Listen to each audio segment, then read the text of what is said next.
For today's video mga abyan, diyata karon sa may Tigbawan, Iloilo, kag aton tirawan ang isa ka bag-ong lechonan, ang chicken in a to go, no? So, isa pa lang ni ka-branch sa first district, so aton gintirawan, kag imaw ko diri ang akon mga imaw sa Orobrahan.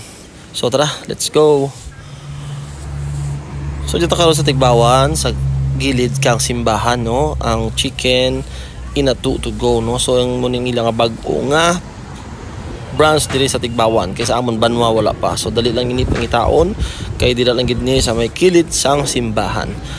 Sa binit lang gid ini sang highway, no? So amo ni ang ilang pwesto magpasulod kita. So pila man lang ka no, pero okay naman kag manami man ang ambiance kag imaw ko ang ako nimo sa obra si Kagawad Ryan Tiwana kag si Mary Ann Toledo from Bagingin, no? So alas 3 na sa hapon nga mo ligma kay nawili kami ka obra, no? Kuili kami ka paninlo kang mga balay nga gintulugan ka mga guests. So karon naigma kami dire kami nagkagaday kag testingan nato nari ang kanilang menu. Screenshot nyo na lang para makita nyo. So muna ng ating order na 99 pesos lang kag andi rice ni. So sulit na sulit gid. So ari na gindulo na ka waiter kag tirawan naton. Syempre pakita naton kung paano kita mukbang, no? Magmukbang sa ano.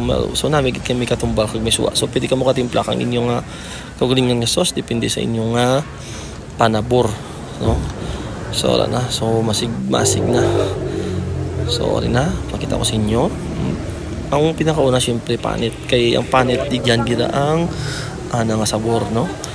So first bite, sausaw sa sausawan, tungtong sa kanon, kag hamalon, abaw.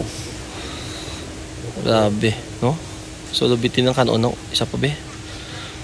Kay guman gutom gid alas 3 ng hapon eh. No? So tirawan mo na ito nga naunod.